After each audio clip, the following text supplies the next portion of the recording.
are doing great.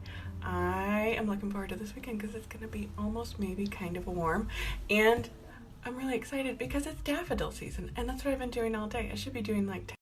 So this is the part where I tell you that daffodils are my favorite flower, and then next week I'll say it's something else. But look how just gorgeous.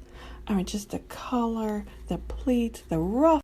But they have such a short window of time, and they're so inexpensive. So I was at the grocery store earlier, and I grabbed a bundle, and now I've just got them set up. And then instead of doing the things I should be doing, I have been doing daffodils.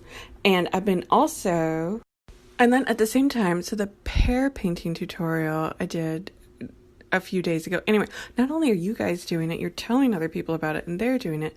And it is so incredibly rewarding to me. Thank you so much. That's awesome. So I was working daffodils into these sort of smaller canvases. They are on board. We were talking about that yesterday. And it occurred to me, I'm like, well, maybe there's a way to distill daffodils where everybody can do it.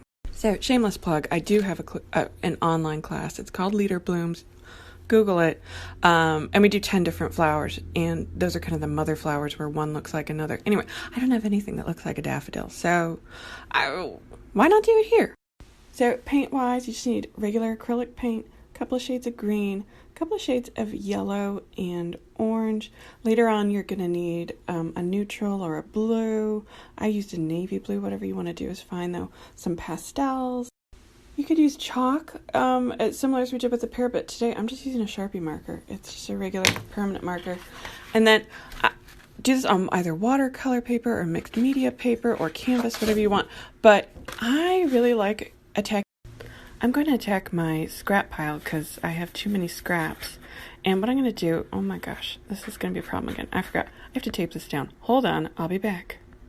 I've got just a really wet, scruffy brush, and I'm just trying to create transparent tonal green over what I already have there. And that leaves, that undersurface is coming through just slightly, and it may... Okay, so I did that as the top 2/3, maybe half. I don't know. It doesn't really particularly matter. And then I'm coming in with like an orangey kind of a yellow. And then, so what if they mix in the middle? I got a party sometime. I'm just trying to develop a good quality under texture. And you know me. I like a good splatter. If you don't have one of these real scruffy brushes, your splattering is going to be compromised. But I will suggest an alternative. If you can never get a good splatter, this is a surefire way. This is a silicone basting brush, and you get that wet, and there's no way you can mess this up. That gives quality, delicate splatter every time. But for my money, this is like $5, and this is less than $1. But you have to go to the hardware store. They sell similar ones at like craft stores and art stores. They're not the same. You want them all... Look at that. Just look.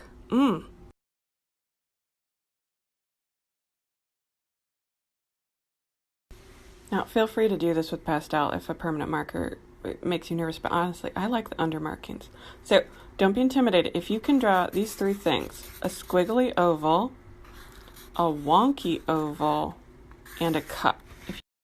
If you can do those 3 things, you have the ingredients for a daffodil. I'm actually going to show you how to do a daffodil upside down. Oh! So here's another one I did earlier that I let it give a little time to dry.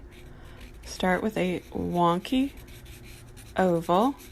This is the ruffle. And then you do your cup shape on top. That's part. And now wonky oval number 1. Okay. Wonky oval number 2. Make another one. It's again another wonky oval.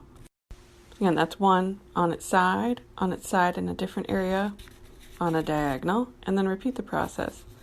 On the side, do another one on the diagonal. And these, not only do they not need to be perfect, they look better. And then to do the stem, instinctively, people are going to do a stick straight. But the thing is, look at it, they're never quite straight. They're always slightly curved. So what I would do is take the gesture of how this follows, however you want. It's a slight curve.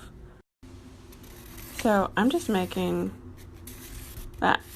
And then, okay, so in a vase, they're just singular. But if you ever see daffodils grow in the wild, they have lots of these long stem sort of situations. Okay, so let's turn that around. Oh, look at that. It looks kind of like a daffodil. It looks more than kind of like a daffodil. That is totally a daffodil. Now the question is, how much of this goodness and juiciness do we want to cover up? So I love the combination of blue, green, and yellow. And I usually talk about using it as a neutral. I would call this like a denim neutral. It's like how you can wear blue jeans with anything, and you just ignore their blue.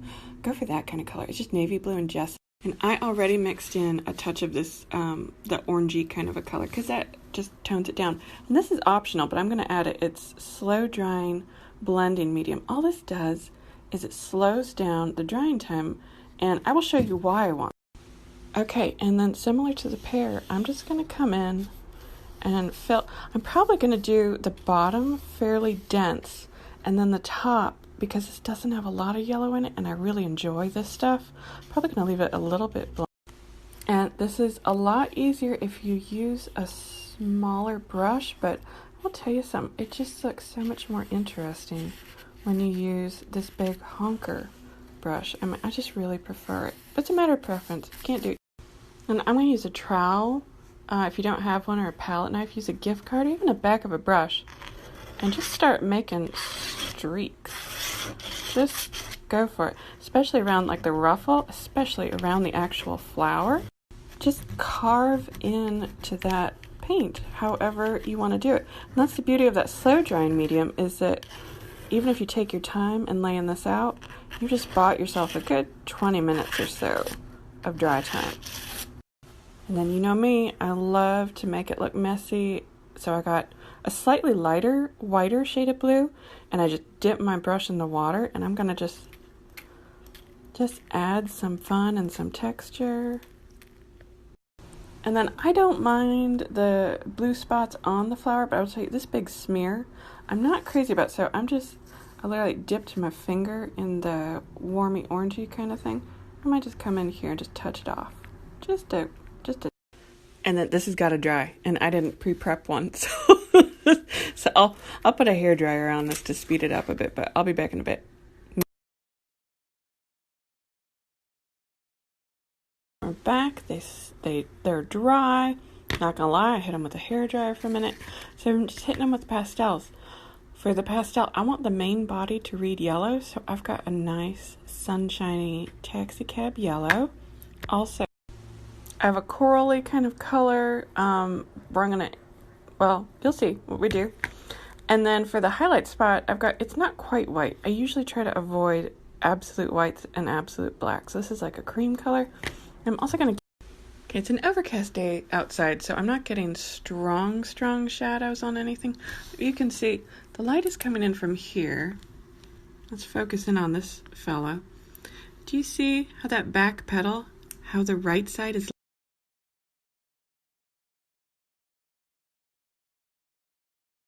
So usually you add highlights last, but I kind of want to add them first. So let's pretend this is how our light is coming in. What would it hit? And just wiggle in there. You know, I'm going to switch to my non-dominant hand. Hold on. Wiggle. Woo! That just snapped off. And I'm not even staying on the yellow. I'm going to get in there, and I'm going to wiggle all around. And I'm also going to do these bottom petals, but don't outline them. All right, that's different. Don't outline them. Just let the light hit them. And see, like I got too aggressive there. This is the beauty of pastels. Just take your finger and wipe off. If you don't like the little cloud it leaves behind, you just take a damp finger and let that dry. It'll go away. It's instantly erasable. It's awesome stuff. Okay, I think that's enough highlight, so I'm taking, look, it's new. Oh, you only get this sensation once. It's the best. Come in, and I'm going to do shadows, but I'm also going to do pleats. See how they're kind of pleated? I'm just going to do lines. Just simple lines. Don't forget the pleats inside the cup. And don't fill it completely. Leave some blank spots. Leave some room for the imagination to fill in. Let's add a little pleat here, there, a little line.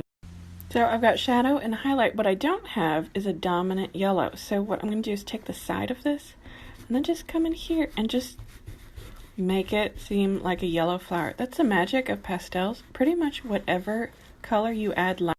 Whatever color you add last is generally going to read the most dominant, and therefore it doesn't matter if your underflower is hot pink. If you top pastel it in blue, it's going to read like a blue flower. I don't know why, but and again, use this to cover your icky. That's not even an icky spot, but like that blue is just too dominant. So I dull it down. Just add some yellow on top. You could go back with paint, but why would you when pastel is so much? And it's the same over here. I might work a little green. I like these tips of the grass blades or stem, whatever you want to call them. I like them being yellow, but maybe that's a little too, maybe I want to take it down a notch. And then just adding a shift of the green color. And that's it. I'm good with it. Couple layers of Spectrafix. Notice you can do it inside. It doesn't smell. It's made from milk casein. It's the best stuff. I wish I had discovered it years earlier. It changed my...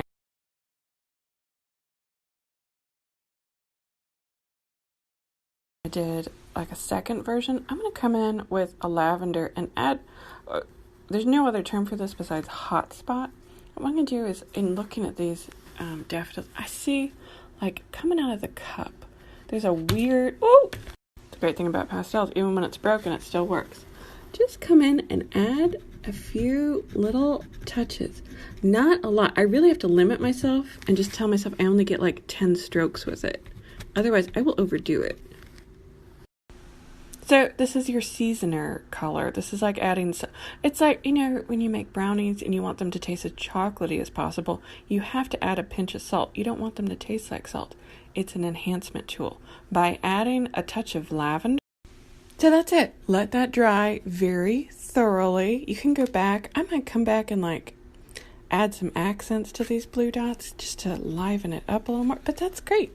And it's so simple, and it's not hard. But I can pop that in a mat. It needs a mat. Again, it's a hard rule. If it's acrylic or a pastel surface, you don't want it pushing against the glass. You want an air pocket. That's what a good mat is for. And, you know, it'll be spring in your house. And it'll be spring in your house all year round. Isn't that exciting? I love daffodils for so many reasons, but winter is really hard for me on a lot of levels. When I see daffodils, I know spring is coming. It's chomping at the bit. It's going to be here any minute. And I love yellow. Not everyone's a yellow person. I don't know why. Some people don't do it. But daffodil, this is honestly one of the most spectacular things about daffodils and why I like them so much is they're so cheap. It's a very short window to get them. It's only like 2 weeks, maybe 3. But you can get a bundle for like $1, $1.50. I got a whole bunch at Trader Joe's for $1.50.